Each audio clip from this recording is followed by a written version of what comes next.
کہ جس کا عقیدہ فی زمانہ اس دور میں اعلی حضرت کے عقائد کی روشنی میں ثابت نہیں ہوتا، وہ قرآن پڑھے ہم اس کی زبان سے نہیں سننا چاہتے، وہ نبی کا فرمان سنائے ہم اس کی زبان سے نہیں سننا چاہتے ہیں۔ یہی قرآن پڑھ کر لوگ گمراہ بھی ہوئے ہیں، یہی نبی کا فرمان پڑھ کر لوگ گمراہ بھی کرتے ہیں، گمراہ ہو بھی جاتے ہیں۔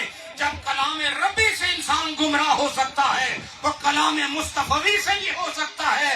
اس سے پتہ چلا کہ کلام گمراہ نہیں کرتا، گمراہ وہ خود ہوتا ہے۔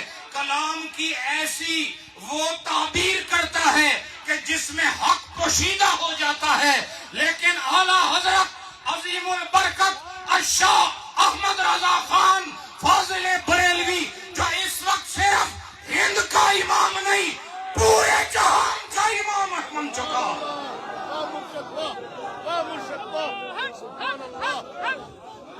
اور ہم یہ بتا دینا چاہتے ہیں اعلیٰ حضرت سے زیادہ کوئی سید زادے سے محبت کرنے والا لا کے تو دکھا۔